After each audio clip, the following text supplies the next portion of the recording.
ISPR ने और इमरान खान साहब के एक दो इक़दामात ने इस जमात में एक नई रूह फूंक दी है। पहले तो इमरान खान साहब ने जब गंडापुर को निकाला तो जमात बहुत तगड़ी हो गई। देखिए ISPR साहब, मेरी जरा गौर से बात सुनना। आप जब पैदा भी नहीं ना हुए तब मैं अपने मुल्क को दुनिया के अंदर सर ऊपर किया इज्जत। फिर पता चला कि अब इमरान खान साहब ने नॉमिनेट कर दिया सुहेल अफरीदी को, तो नौजवान जो हैं वो और तगड़े हो गए। फिर जो DG ISPR ने कल के दिन प्रेस कॉन्फ्रेंस की, उसने पाकिस्तान तहरीक इंसाफ में एक नई रूह फूंक दी है। यानी DG ISPR का जितना शुक्रिया अदा करे पाकिस्तान तहरीक इंसाफ उतना कम है। और तहरीक इंसाफ ने DG ISPR को जो जवाब दिया है, मैं इसको जवाब नहीं कहूंगा, मैं इसको रगड़ा कहूंगा। वजह यह है कि उन्होंने एक एक हकीकत निकाल के सामने रखी। देखिए, DG ISPR पाकिस्तान के सबसे ज्यादा बजट लेने वाले इदारे, पाकिस्तान के सबसे बड़े इदारे, पाकिस्तान की फौज के तर्जुमान है, तो उनके कांधों पे बहुत बड़ी जिम्मेदारी है। वो जब बात करें तो उन्हें फैक्ट के साथ करनी चाहिए। वो जब बात करें तो उनका एक एक लफ्ज हकीकत के ऊपर मबनी होना चाहिए। जज्बाती तकारीर सियासतदान करते हैं, बच्चे करते हैं, सोशल मीडिया पे आप कर सकते हैं, लेकिन आप सहाफियों को बिठाकर प्रेस कॉन्फ्रेंस में, जहां पूरी दुनिया आपको सुनती है, आप जज्बाती तकारीर नहीं कर सकते। आप इधर उधर की बात मिक्स नहीं कर सकते। आपको हकायक के ऊपर बात करनी होती है। हम सारे ये समझ रहे थे कि DG ISPR आएंगे और आकर जो अफगानिस्तान के ऊपर अटैक किया गया उस पर बात करेंगे, अपनी पॉलिसी देंगे, लेकिन वो इमरान खान के खिलाफ प्रेस कॉन्फ्रेंस करके चले गए। सारी की सारी प्रेस कॉन्फ्रेंस ऐसा लग रहा था कि सियासत है, सियासी प्रेस कॉन्फ्रेंस है। बल्कि इस्लामाबाद से DG ISPR अपने सहाफियों को लेकर आए पेशावर। भाई, अगर आपने पेशावर में प्रेस कॉन्फ्रेंस करनी थी तो पेशावर के और खैबर पख्तूनख्वा के सहाफियों को मौका देते ना, वो बात कर लेते, आप उन्हें जवाब दे देते उनके सवालात के। लेकिन बजाय इसके कि खैबर पख्तूनख्वा या पेशावर के सहाफियों को फेस करते, उन्होंने ज्यादातर अपने सहाफी साथ इस्लामाबाद से लेकर आए, जिनके साथ वो कंफर्टेबल रहते हैं। तो अगर सहाफी अपने साथ ही लेकर आने थे तो वहीं कर लेते जहां पे सहाफी भी थे, आप भी थे। इतना खर्चा करने की क्या जरूरत थी। बहरहाल, ये एक पैगाम देने के लिए आए थे कि गंडापुर चला गया, लेकिन हम मौजूद हैं। और गंडापुर से तो बड़े वादे वूदे किए जा रहे हैं और नए वज़ीर आला के रास्ते को रोका जा रहा है, लेकिन DG ISPR से इतनी कमजोर और ऐसी बगैर दलील के प्रेस कॉन्फ्रेंस की मुझे तवक्को नहीं थी। यानी आज तक की अगर प्रेस कॉन्फ्रेंसेज आप निकाल कर देखें, इन्होंने झूठा साबित कर दिया पाकिस्तान तहरीक इंसाफ ने DG ISPR को सबूतों के साथ। यानी उन्होंने दिखाया जनाब के एक जिम्मेदार ऑफिसर होने के बावजूद सिर्फ जज्बाती तकरीर की है और काफी धमकी आमेज लहजा था उनका, और जिसकी कीमत आज या कल ये इस इदारे को चुकानी पड़ेगी।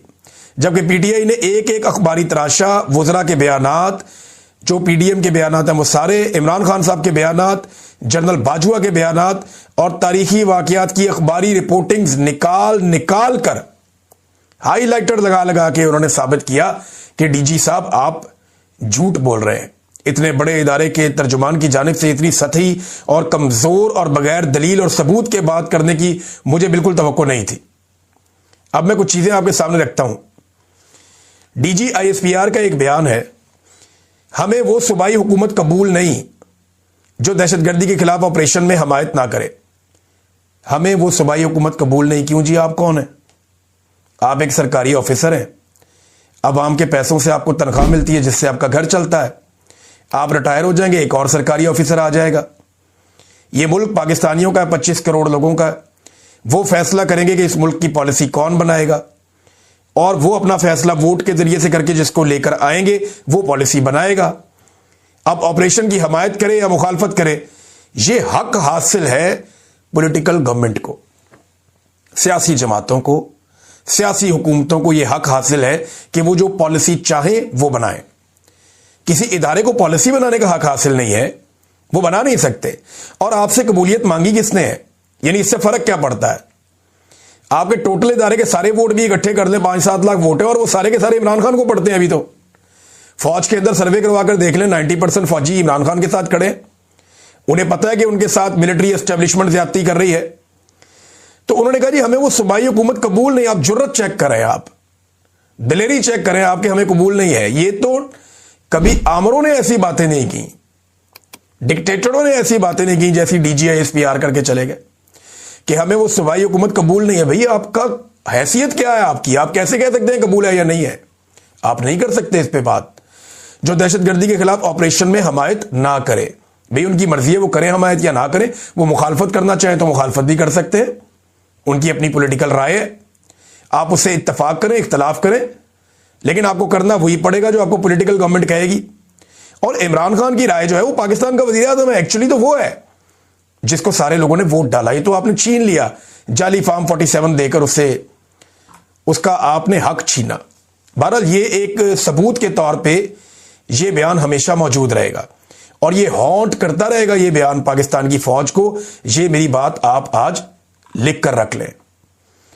नादरीन, ये एक जनरल तारिक खान साहब हैं, lieutenant general retired Tariq Khan साहब।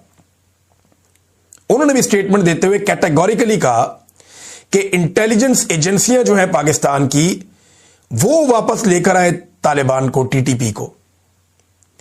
और पाकिस्तान तहरीक इंसाफ ने और मुराद सईद ने इसकी शदीद मुखालफत की थी, लेकिन ये वापस लेकर आए।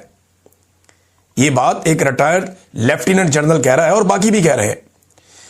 कुछ तराशे जो पाकिस्तान तहरीक इंसाफ ने सामने रखे, उसके अंदर ये एक खबर मेरे सामने है और ये है अगस्त 12, 2022 की। इस खबर में, ये 2022 की खबर है और अगस्त की खबर है। एज फाइटर्स रिटर्न के, अब क्योंकि लड़ाका लोग वापस आ रहे हैं, ये अगस्त 2022 में। इमरान खान की अप्रैल में हुकूमत चली गई, मई, जून, जुलाई, अगस्त, 4 महीने के बाद दहशतगर्दों के वापस आने पर यह खबर छपती है। और इसमें कहते हैं पाकिस्तानियों को डर लग गया है कि तालिबान वाला माहौल दोबारा बनने जा रहा है। General Bajwa assures taking parliament into confidence on तरीके तालिबान पाकिस्तान टॉक्स। जनरल बाजवा ने यकीन दिलाया कि वो पार्लियामान को तालिबान के साथ बातचीत पर एतमाद में लेंगे। यह खबर कब की है? यह नवंबर 9, 2021 की है, जब जनरल बाजवा ने यह प्लान बनाया था और उन्होंने कहा था, यह अखबारात में लिखा हुआ, इनमें किसी पे केस नहीं किया, ना बाजवा ने ना किसी और ने।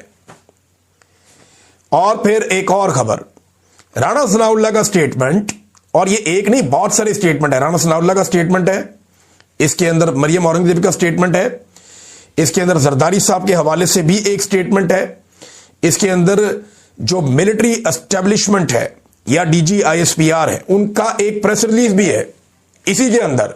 और इन्हीं दिनों में अंदाजा कीजिए अब, जो साबित करता है कि तालिबान इमरान खान के दौर में वापस नहीं आए। एक भी दहशतगर्द इमरान खान के दौर में वापस नहीं आया, क्योंकि पॉलिसी बनी नहीं थी। यह पॉलिसी बनती है 6 जुलाई 2022 को। अगले वीलॉग में आपको बताऊंगा। अब तक के लिए इतनी, अपना ख्याल रखिएगा, अपने चैनल का भी।